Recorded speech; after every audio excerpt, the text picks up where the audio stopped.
Hello అండి, అందరికీ నమస్తే.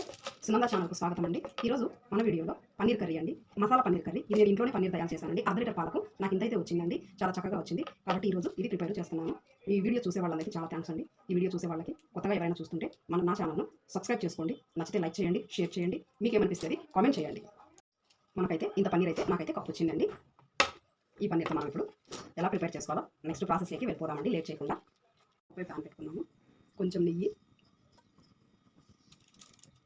సగం నెయ్యి, సగం ఆయిల్ కూడా వేసుకుందాము. ఇప్పుడు ఇందులో మనం ఫస్ట్ పన్నీర్ వేసుకుందాం.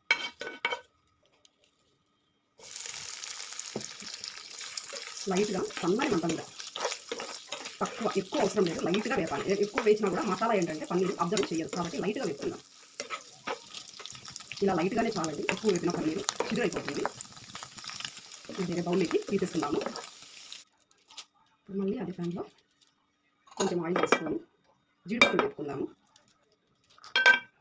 ఇది కూడా సన్న మంట మీద వేపుకుందామండి. మనకు కూర చాలా బాగుంటుంది సన్న మంట మీద వేపుకుంటే, కాబట్టి సిమ్లోనే వేపుకుందాము. వేగిపోయాయండి, తీసేసుకుందాము. ఇలాగే కొబ్బరి, ఎండు కొబ్బరి, మీ దగ్గర కొబ్బరి పౌడర్ ఉన్నా వేసుకోవచ్చు. అది లాస్ట్లో టమాటాలు వేసుకునేటప్పుడు వేసుకోవాలి. ఇప్పుడు కాదు, నా దగ్గర కొబ్బరి పొడి నేను వాడను కాబట్టి నేను ఎండు కొబ్బరి వాడుతున్నాను. ఇది కూడా లైట్గా సన్నని మంట మీద ఎర్రగా వేపుకోవాలి. 2 నిమిషాలు పట్టిందండి నాకు ఇలా అవ్వడానికి. తీసేసుకుందాము.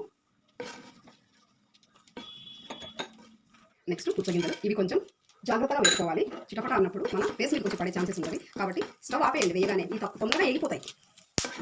తీసేసుకుంటున్నాను. నెక్స్ట్ ఆనియన్ అండి. ఆనియన్ కూడా ఇవి ఎర్రగా వేగక్కర్లేదు, లైట్గా బ్రౌన్ కలర్లో వస్తే చాలు. కొంచెం పింక్ కలర్లోకి మారితే చాలు. లైట్గా వేగిపోయాయండి, చాలు, ఎక్కువ అవసరం లేదు. ఇప్పుడు నెక్స్ట్ టమాటాలు. స్కిన్ సపరేట్ అయ్యేంత వరకు కలిపి వేపాలి. మనం కొంచెం ఉప్పు వేసేస్తున్నాం. సాల్ట్ వేసుకుంటే తొందరగా స్కిన్ సపరేట్ అవుతుంది. ఇందులో ఉప్పు ఎక్కువ పట్టదండి, నేను కొంచెమే వేస్తున్నాను. మీరు ఎక్కువ తినాలంటే మీరు వేసుకోవచ్చు. ఇది కమ్మగా ఉంటుంది కనుక ఉప్పు వేస్తే దాని టేస్ట్ అనేది మనము అనుభవించలేము. కాబట్టి నేను పన్నీర్ కర్రీలో ఉప్పు తక్కువగా వేస్తాను. మీకు కావాలంటే ఎక్కువైనా మీకు సరిపడా వేసుకోవచ్చు. మూత పెడదాము, తొందరగా మగ్గుతాయి. చూద్దామండి. లైట్గా మగ్గాయి, ఇంకొంచెం మగ్గాలి. ఈ ప్లేస్లో మనము కొంచెం అల్లం వెల్లుల్లి వేస్తున్నాము. అది కూడా కొద్దిగా మగ్గుతుంది. అవి కొద్దిగా ఒక్కించి అల్లం అండి, అంతేను. ఎక్కువ ఇది అల్లం వెల్లుల్లి టేస్ట్ పెద్దగా నాకు అనిపించదు, అందుకే నేను లైట్గా వేస్తున్నాను. మీకు నచ్చితే మీకు సరిపడా వేసుకోవచ్చు. 2 నిమిషాలు అయిందండి, చూద్దాము. మగ్గిపోయాయండి, స్కిన్ సపరేట్ అయిపోయింది. ఇప్పుడు మనం స్టవ్ ఆఫ్ చేసుకొని ఇది చల్లారాక మిగిలిన ప్రాసెస్కి వెళ్ళిపోదాము. చేసి ఆపేయడమే. చల్లారిన తర్వాత మిక్సీ జార్లో వేసుకొని మెత్తగా వెన్నలా పేస్ట్ చేసుకోవాలి మన ఇంగ్రీడియంట్స్ అన్ని. ఇవి మనం ఫస్ట్ వేసుకున్న జీడిపప్పులు, ఎండు కొబ్బరి, పుచ్చగింజలు, ఇవి ముందు మనము మెత్తగా పొడి కొట్టుకోవాలి. దాని తర్వాత ఈ టమాటా, ఆనియన్ అనే పేస్ట్ మనం అందులో వేసుకొని తర్వాత గ్రైండ్ చేసుకుందాము. ఇప్పుడైతే ఫస్ట్ వీటిని మెత్తగా పొడి చేసి తీసుకుందాం. ఇప్పుడు మనము ఈ ఆనియన్, టమాటా పేస్ట్, అల్లం వెల్లుల్లి కూడా వేసి మెత్తగా వెన్నలా చేయాలి. అయితేనే పన్నీర్కి చక్కగా ఇంగిపోతుంది. కాబట్టి ఆ ప్రాసెస్లోకి వెళ్ళిపోదాం. ఇలా వెన్నలా మెత్తగా పేస్ట్ అవ్వాలి, పనుకనేది ఉండకూడదు. ఇలా అయితేనే మనకు మసాలా పన్నీరు తినప్పుడు చాలా బాగుంటుంది. నెక్స్ట్ మనం లైట్గా వేసుకుందాం. ఆయిల్ ఎక్కువ పట్టదు, ఎందుకంటే మనం నేతిలో అన్ని వేసాము. నెయ్యి, ఆయిల్ వేసి అన్ని వేసాము కాబట్టి ఎక్కువ పట్టదు. నేను లైట్గా వేసాను. ఇప్పుడు మనం కరివేపాకు తుంచినది వేసాము. ఎక్కువ వేయాల్సిన అవసరం ఉండదు, కొంచెమే లైట్గా. ఇప్పుడు ఈ మసాలాలు కారం స్పూను, హాఫ్ స్పూను పసుపు, హాఫ్ స్పూన్ ధనియాల పొడి, జీలకర్ర పొడి మొత్తం ఇలా వేసేసుకుందాము. ఇలా ఈ మసాలాలు మాడకుండా కొంచెం వాటర్ వేసుకుందాము. ఇప్పుడు మూత పెట్టి ఒక 1/2 నిమిషం దీన్ని వేసుకుందాం. ఇప్పుడు మనం చూద్దాము. చక్కగా వేగింది, ఆయిల్ పైకి వేయాలి. ఇప్పుడు ఈ ఊరిన మసాలా వేసేద్దాము.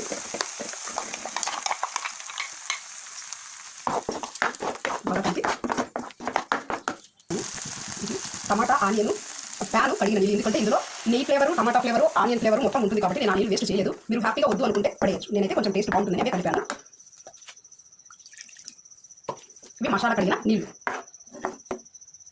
ఇప్పుడు మనం మూత పెట్టి దీన్ని సిమ్లోనే ఉడికించుకుందాం, ఎందుకంటే ఆయిల్ పైకి తేలాలి. ఇప్పుడు మనం మూత తీసి చూద్దాము.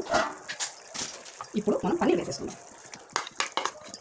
ఇది కూడా సన్నని మంట మీద ఉడికితేనే మనకు పన్నీరు మసాలా బాగా అబ్జర్వ్ చేసుకుంటుంది. కాబట్టి ఎక్కువ కలబెట్టద్దు, ఎందుకంటే ఈ పన్నీరు చెదిరిపోతుంది. చిన్నగా కలుపుకొని మళ్ళీ మూత పెట్టేసి 5 నిమిషాల తర్వాత చూద్దాం. ఇప్పుడు చూద్దామండి. 5 నిమిషాల తర్వాత చక్కగా ఉంటుంది. ఇప్పుడు మనం ఫ్రెష్ క్రీమ్ వేసేసుకుందాం. ఇది నేను పాల మీగడ, ఇంట్లోనే పాలపైన మీగడ తీసి ఇలా మిక్సీకి వేసేస్తున్నాను. మీరు బయట నుంచి తెచ్చుకున్నదైనా తెచ్చుకొని వేసుకోవచ్చు. నాకు ఇంట్లో పాల మీగడ ఉంది కాబట్టి నేను వేసాను. మీరైతే బయటైనా తెచ్చుకోండి, చాలా బాగుంటుంది. ఇంట్లో అయితే కల్తీ ఉండదనేసి నేను ఇలా చేస్తున్నాను. మీరైతే ఒకవేళ నచ్చకపోతే బయటైనా వేసుకోవచ్చు హ్యాపీగా, నో ప్రాబ్లం. మూత పెట్టి 2 నిమిషాలు ఎక్కువ వద్దు చూద్దామండి. దగ్గరకు వచ్చేసింది మసాలా అంతా కొంచెం కాబట్టి ఇప్పుడు కొద్దిగా కొత్తిమీర యాడ్ చేసుకున్నాం. లైట్గా సన్నగా కన్నా కొత్తిమీర కొంచెం ఎక్కువ అవసరం లేదు. ఆల్మోస్ట్ అయిపోయినట్టే. లాస్ట్గా కొంచెం నెయ్యి మీకు నచ్చ వేసుకోండి, నచ్చకపోతే అవసరం లేదు. కొంచెం నెయ్యి అయిపోయింది.